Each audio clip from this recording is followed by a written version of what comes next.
and this is made by Cath.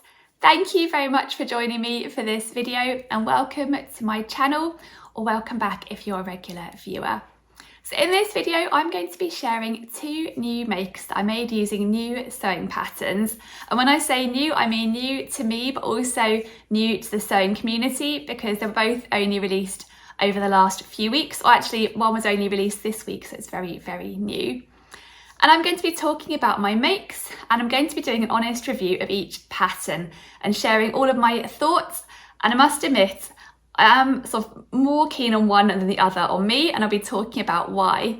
But I'll be sharing all the details about sizing, any adjustments I made in the fabric, and how I found the construction process of each pattern. Also any hints and tips I have if you're thinking of sewing up either pattern. And I also have a discount code to share for one of the patterns too, which I'll be talking about in a bit. So yeah, the two patterns I'm going to be talking about are firstly this pattern here, which is the Rydal jumpsuit pattern by IzzoSew Studio. This pattern was only released this Tuesday, so it's very new. And then the second pattern I'm going to be talking about, I think is maybe 3 or 4 weeks old now. It's one that's been very popular in the sewing community so far. I've seen lots of lovely versions popping up on Instagram and YouTube too. And it's this pattern here, the Fleur dress and blouse pattern by Fabric Godmother. So those are the two patterns I'm going to be talking all about. And I'm going to start off with the Rydal jumpsuit. So the Rydal jumpsuit is the third pattern to be released by IzzoSew Studio. They've previously released 2 woven dress patterns, one of which I've tried. I've made up their Dovestone dress, and I've actually made it up twice because it's a pattern I really love. Very enjoyable to sew, and I love my 2 finished Dovestone dresses. So I was very excited when IzzoSew Studio got in touch with me to let me know they'd be launching a new pattern, and they asked if I'd like to be involved in the launch. So I did receive a small fee in exchange for an Instagram post sharing my Rydal jumpsuit and my thoughts about the pattern, which actually I posted this morning, so you might have seen that go by on Instagram.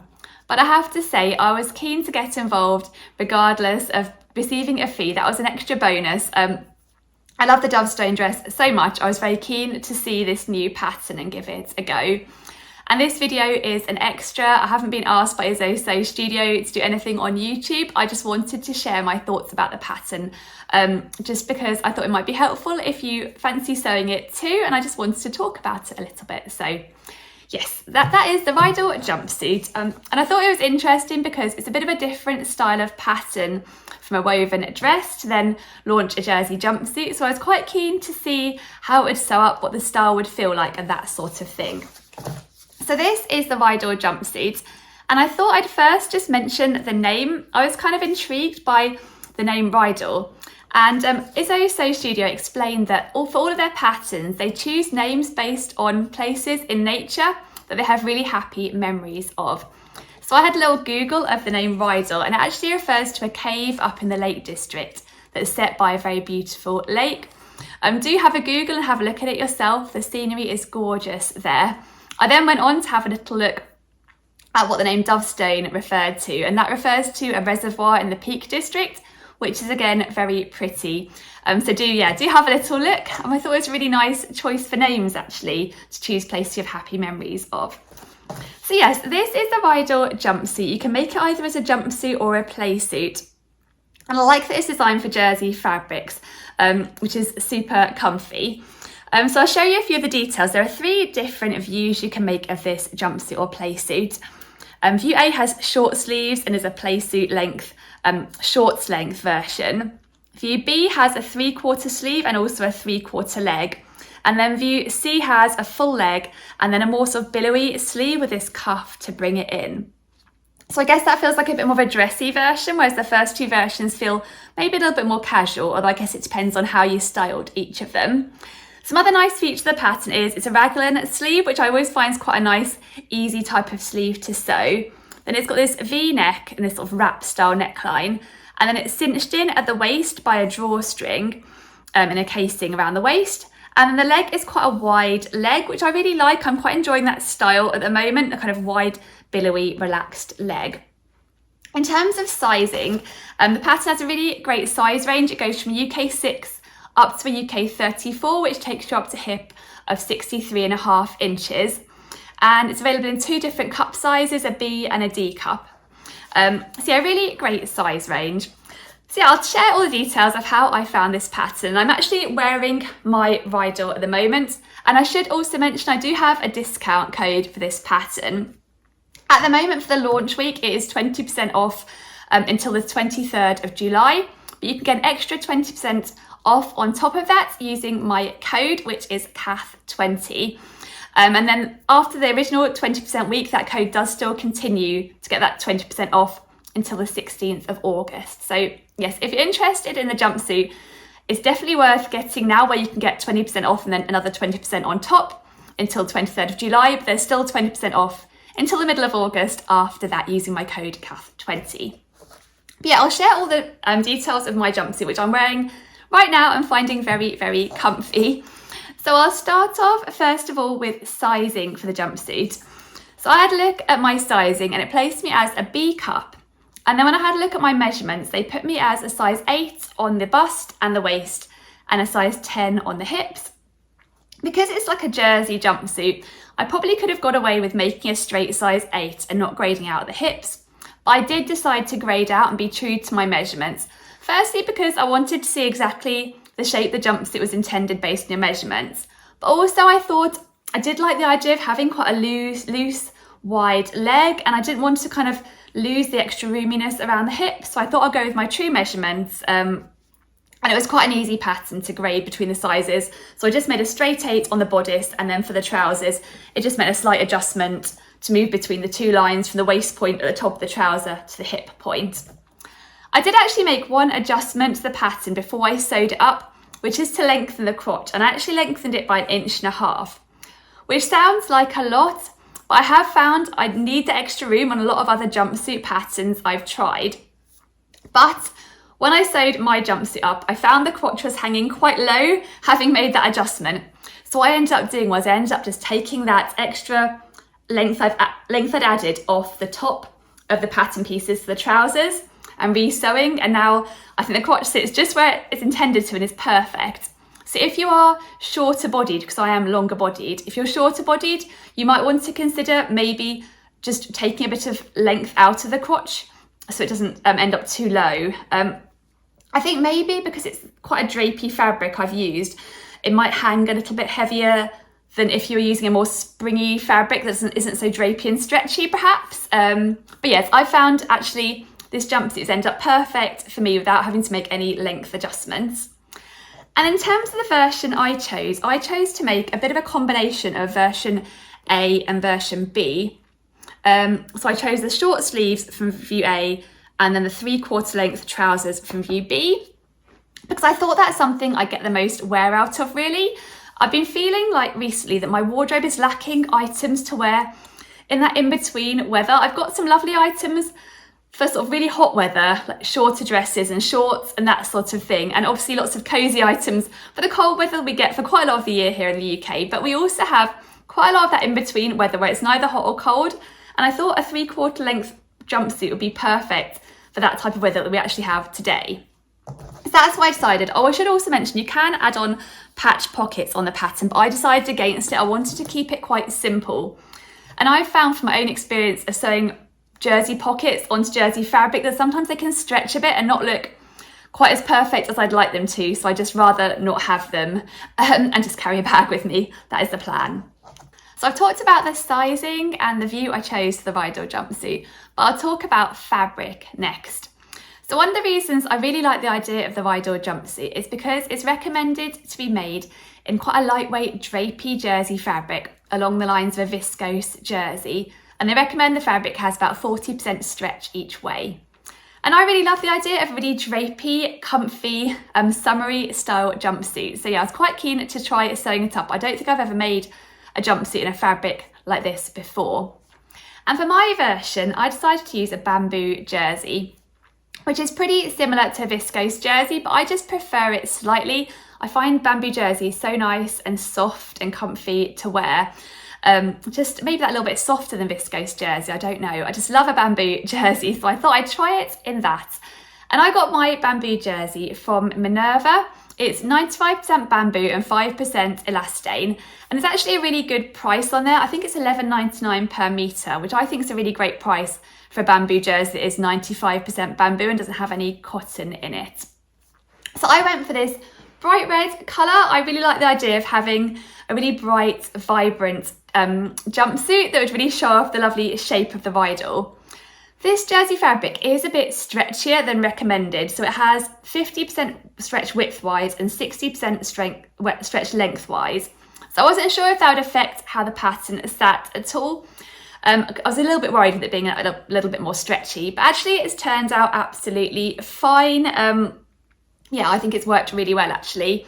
I was a bit concerned. I know sometimes with wrap bodies it doesn't always hug nicely, and you can end up with a gaping around the neckline here. But actually I found that it's really snug and secure. You can see how it's sitting. It really is holding closely. When you do cut out the pattern piece for this neckband that goes around the front is quite a bit shorter than the body pieces. So you do have to kind of stretch it as you're sewing it to kind of ease it in. But that does create a really nice, secure feeling around the front. And actually the pattern says you can use ribbing for the neckband or cut the actual pattern piece on the bias. I actually end up cutting it along so the grain goes this way, and I cut it sort of on the cross grain like this, as if it was ribbing, so it's got the stripes going sort of this way, as it were, from the grain. And actually that's worked out fine. I was talking about how much fabric I had, but I was limited on fabric, so I cut it that way and it's worked absolutely fine. So I was pleased with that. I thought I didn't want to risk getting a ribbing, so I thought it'd be really hard to match this red colour. So I was really glad it's worked well, and I do feel nice and snug and secure on the body, and there definitely doesn't feel there's any gaping there. In terms of fabric requirements, so my fabric I got was 155 centimetres wide.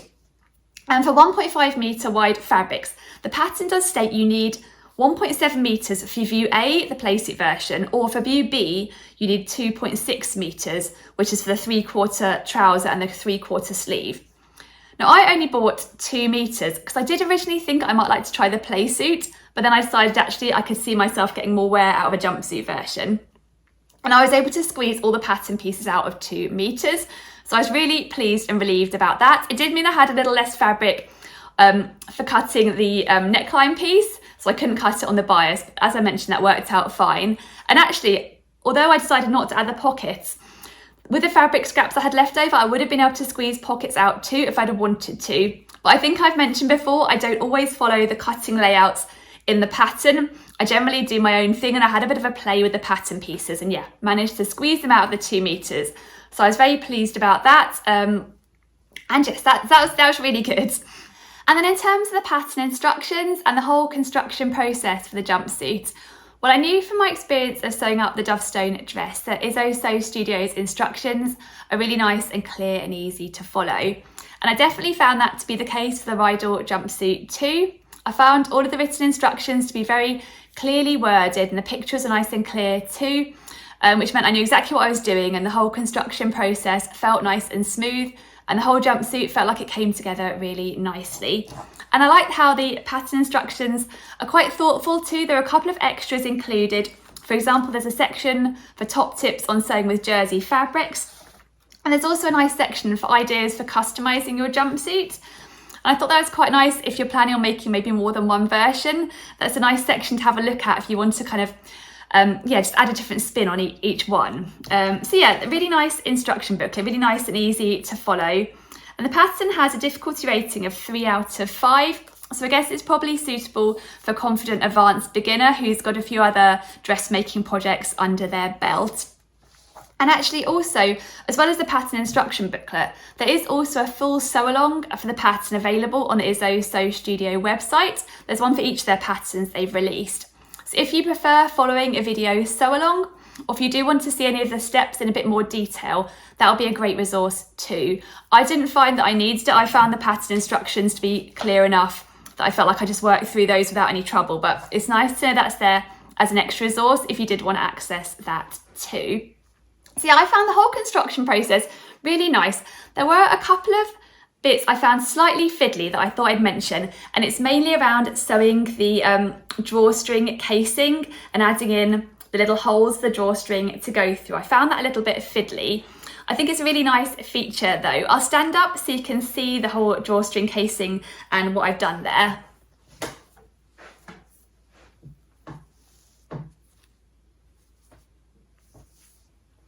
So I decided to add on eyelets for my drawstring to come through, but you could also sew buttonholes. And the way the pattern is constructed is, the order of construction is you sew the bodice to the trousers, and then before you sew the actual channel down, you've got this sort of big seam allowance that you use to create the channel. You then add on the eyelets or make the holes for the drawstring to go through. And I use my Prim Vario pliers. I find they work really well, and I do like an eyelet and applying an eyelet. But because you apply them after you've added on the bodice already, I found there was quite a lot of fabric to get through for my pliers. There was quite a lot of fabric I had to gather into my pliers to then be able to make the holes. So that was a bit fiddly. I did get there, but it did take a bit of a struggle to fit all the fabric to be able to apply those eyelets. And then the other thing was, the way the pattern wants you to sew is, they suggest you actually put the drawstring in place and then you close up the channel and sew with the drawstring already in there. I was a bit worried if I did that, I might actually catch the drawstring in my line of sewing down the channel. So I decided instead to sew the channel down and then thread the drawstring through. That was quite fiddly.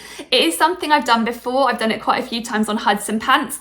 I just, when I've been making those, I just use a tiny little safety pin, attach it to the end of the drawstring, but it isn't very enjoyable. It's not my favourite thing. So maybe if I did it again, I might try the way the pattern actually suggests and actually try and sew the channel with the drawstring inside and see if that's better. That was obviously, I created that extra fiddly step for myself by choosing to do it slightly differently to the pattern. But yeah, the whole process of the drawstring was probably the trickiest bit of the pattern. Otherwise, it all came together really easily. But I do love the drawstring detail, and I feel with the drapey fabric, the drawstring works really well for cinching it in at the waist and feeling quite secure there. It doesn't feel like the bodice is sort of pulling down at all. And I have found before when I've made a viscose jersey dress, sometimes it does feel like the bodice pulls down a bit because of the weight of the fabric on the skirt, or this is obviously trousers. But I do like how the drawstring does give it a really nice pull in there, and it feels like the waist is sitting in just the right place. So it was worth persevering through those fiddly steps, and I'm really pleased with that detail. And I actually was quite lucky. I had some red cord that's just pretty much the exact same shade of red already in my sort of little haberdashery cupboard. So I was quite pleased to be able to use that on this project. But yeah, what I'll do now is I'll stand back a little bit so you can see the full jumpsuit on me, see the length of the trousers. I'm 5'6" for reference, and my trousers are pretty much the length that is suggestive for 3/4 length per the pattern pieces. So I'll stand back a little bit so you can see the full jumpsuit. I'll give you a twirl and that sort of thing.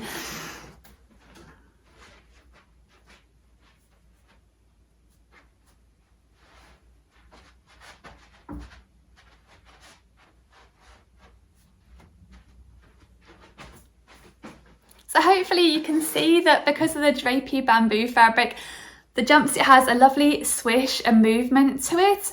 It's really comfortable and easy to wear. I'll put a couple of pictures up as well so you can see it on me, yeah, and a couple of photos too.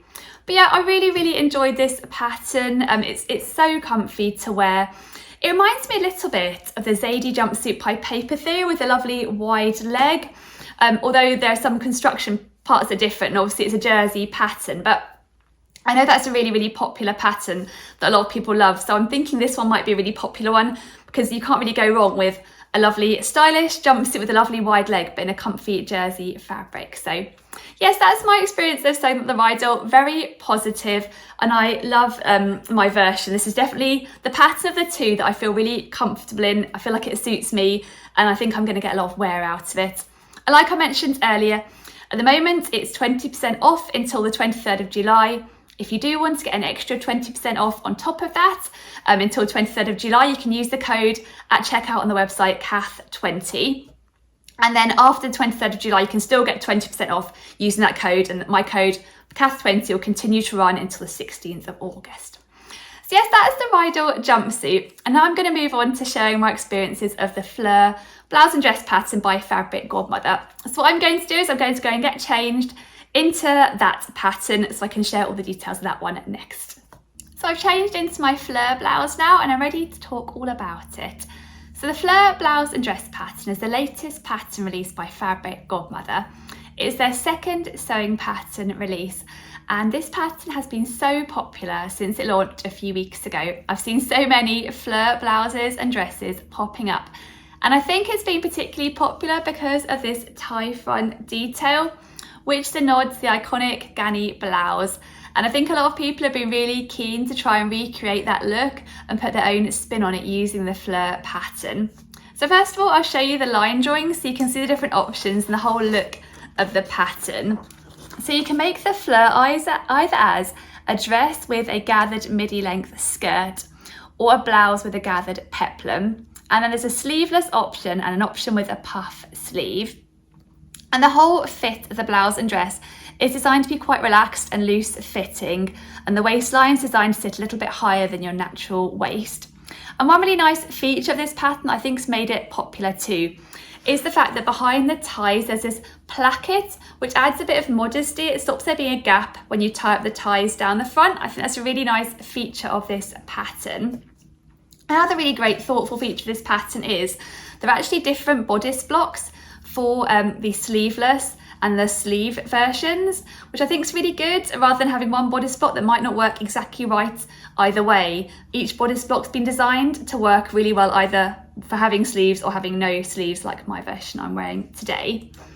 In terms of sizing, it's available in a UK 6 to 30, which takes you up to hips of 56 3/4 inches. And there are also B and D cups built into this pattern.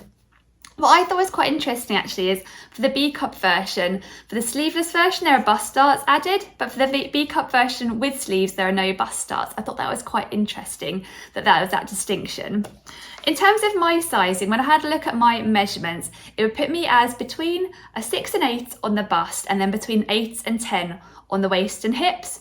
But when I had a look at the finished garment measurements and also the advice on fitting within the pattern, I decided to go for a straight size 6. The pattern did advise it has quite a lot of room in it. It is designed to be loose fitting, so if you're in between sizes, you should be okay to size down.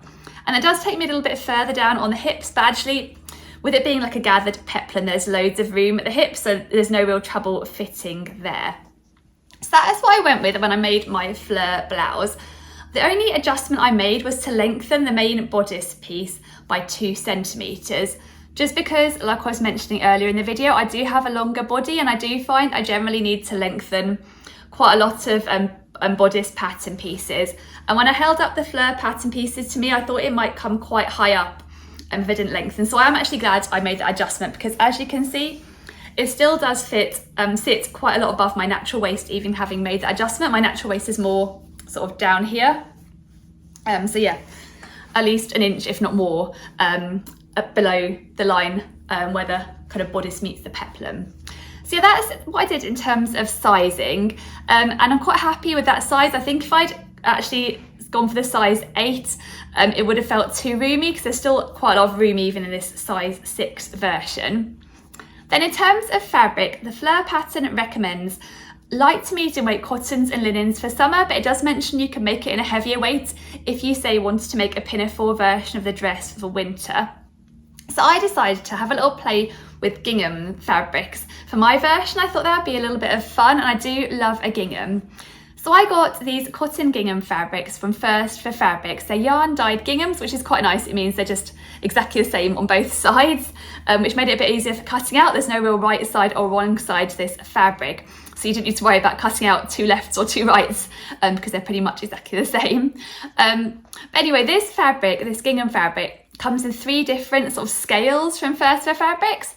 It's like a maxi, a midi and a micro or mini version. So for my blouse, I use the midi version for the main blouse and the peplum. And then I use the micro gingham for these ties. And I also use the micro gingham on the binding around the armholes and the neckline, which you can't really see, but I like that little detail and I like knowing it's there. And yeah, I really love a gingham. So this is just a black and white yarn dyed gingham. I'll link it down below, the 2 different sizes. And I like how that's turned out. I think it does add a little extra feature to these ties. In terms of how much fabric I needed, well, when I had a look, this pattern is a bit interesting how it shows you how much fabric you need. You sort of calculate it by each pattern piece. So it shows you how much you need for the bodice, for the sleeve, the peplum. You kind of have to add it up to see the total amount of fabric you require based on which version you're making. When I added up the fabrics, and then I had to round up to the nearest 0.5 metre because at first for fabrics, like most fabric shops, you buy in 0.5 metre quantities. It seemed like I would need 1.5 metres of the midi gingham, and then I just ordered 0.5 metres of the micro gingham for the ties and the bias binding. I thought that would be plenty. But I did actually find that I needed nowhere near that much fabric. I'd have easily squeezed all the pattern pieces I needed out of 1 metre. So it's worth bearing in mind. I guess that's one downside of calculating by pattern piece. You can end up sort of stacking them in a way when actually you could squeeze more out of the width of the fabric depending on how you place them, if you know what I mean. So yeah, I have a bit of gingham fabric left over now, but I figure it's one of those things that will probably come in useful for pocket bags or some other crafty project. So it's not too much trouble, but I thought that was worth mentioning. You might be able to get this one out of less fabric than the pattern necessarily suggests. I did take my time in cutting out this fabric and sewing it up too, because I did want to make sure it was as pattern matched as possible. I think this gingham is a large enough scale where you'd notice if it wasn't pattern matched. I think if you were just sewing the blouse with this micro gingham, you wouldn't really need to worry about pattern matching, but I did want to sort of cut it out carefully so it did all match up. So you can hopefully see at the front, the lines all match up, and where it meets here, it's fairly neat. And I was quite pleased with how my pattern matching went on the peplum. I can't even really see the seam, I have to kind of feel for it. I'll show you where the seam is so you can see. So that's the seam down there, but yeah, you can't really see it, so I was really pleased with that pattern matching and glad I spent that time at that stage of the process. And then in terms of the pattern instructions and the whole construction process for the Fleur blouse, well, I was quite interested to see what the pattern instructions would be like because it was my first time sewing a fabric Godmother pattern. And I did find the instructions to be nice and clear. One thing I quite liked is when you download all of the documents, they also include an eco-friendly printer version of the pattern. And I do quite like to print out the instructions, and you print it out in black and white using this eco-friendly version. And I wasn't sure how clear all of the pictures would be in black and white, but actually they've been shot really carefully and really clearly, so you can still see exactly what's going on in each picture, even though it isn't in colour. So I really appreciated that option. And then the steps, the wording, the pictures were all nice and clear and easy to follow. So I found the whole blouse came together really nicely. And one thing I liked is that dotted through the pattern are top tips, just at different steps with little extra pieces of helpful information, which I found really useful and I thought would be particularly helpful if you're fairly new to sewing. I think those top tips are really useful things to add to your sort of sewing knowledge. So I thought that was a really nice feature. One thing I must admit I wasn't so keen on for this pattern is something that I found in other patterns and I don't really like, which is when it came to sewing seams, a few times in the pattern it would get you to sew a seam, and then after you sew the seam it would then say finish each of the pieces of fabric separately. My personal preference would be to overlock each piece of fabric before you then sew the seam together if they do want you to finish them separately, because I find once you've sewn the seam it's a bit more fiddly putting it through the overlocker, and there's always a risk you might catch the other piece. I just find it a little bit fiddly, so I'd rather have the option of overlocking those seams first or sewing the seam and then overlocking both seams together. I did follow the pattern actually, and I just went through the fiddly process of finishing through the overlock, and it was okay. It just was not my personal preference how I prefer patterns to be worded or the kind of order in which you do things. One other point in the construction process that I was a little bit unsure of and a little bit nervous I might not be able to get a good finish on was when it came to applying the bias binding to the armholes in particular, which is something I haven't done for quite a while actually. So the way you do it is you sew the back and front bodies together so you've got the full armhole, and then you make the bias binding, you sew that as well in a continuous loop, and then you place it in and sort of sew them together. And I was a bit worried because bias binding obviously is designed to stretch a little bit because it is cut on the bias, that actually when I came to sewing the two pieces together, the bias binding and the actual armhole, the bias binding would start stretching, and by the time I got back round to the beginning of the loop there'll be too much fabric there because it's stretched out a bit, and you'd end up having a little ruck at that point just because the bias binding has got a little bit too big for the armhole. So I was a little bit nervous about that, but I went ahead with it, pinned it all in, it looked okay, and actually when I sewed it, it went absolutely fine. It went in really smoothly, which I was really, really pleased about. I think it probably did help the fact that this fabric is very stable. So the bias binding wasn't the stretchiest, most pliable bias binding ever, so it didn't stretch too much. And I did take my time and pin it nice and carefully. I guess if you made this top maybe in a more slippery drapey fabric, maybe it'll be a bit more tricky, maybe not. But I thought I'd just mention that. That was definitely one of the more fiddly points in sewing this pattern. I think this pattern is rated as a beginner pattern, but I would say it might be useful to have a couple of other sewing projects under your belt first before you tried it, just because there are a few fiddly bits, particularly around the bias binding. Otherwise it did come together quite smoothly. There is some gathering and things like that, but it was quite smooth and the instructions were really clear, so it did come together really nicely. And the whole finishing the seams really is more of my personal preference than anything actually wrong with the instructions at all. So yeah, it sewed up really nicely. It was an enjoyable sew. I do love how the bows are set in, and I think this panel is really clever, and it's interfaced, so it does sit really nicely behind there and add a bit of structure to the front there where these bows are sitting, which I think is a really clever feature. So overall, yeah, I really like the way the pattern came together and the whole construction process and pattern instructions. I'm just not sure about this blouse on me, and it's mainly really because of the fit. I'm not sure I've achieved a great fit on this one. I just find the way the darts are sitting, the kind of darts end here, and it just gives a bit of a funny shape. I feel like I've got a bit of fabric here, and it sort of comes out a bit here, and it just doesn't feel like the whole fit of it. I guess the fabric is a bit crisp, and if it was in a drapier fabric, that might be a bit more forgiving. It just doesn't seem like it fits quite right. I'll stand up a bit so you can see. There's just a bit of excess fabric at the side, so I don't feel the darts sit exactly where I'd want them to. I feel they should almost be a bit further in here. I'm not sure, just to sort of, yeah. It just feels a bit wide, and yeah, and given I made my size in the B cup, I thought the darts would sit better than they do on me. So I just don't know whether this pattern is a great fit for my body, and I might need to tweak it more to make it fit me better. What I'll do is I'll stand back so you can see how the blouse looks, see a bit more about how it fits, what it looks like from the back. I've got it on just with a pair of jeans, so you can see what it looks like with a pair of jeans, so quite a casual look. I'll stand back a bit, give you a twirl on this one too, so you can see what it looks like now.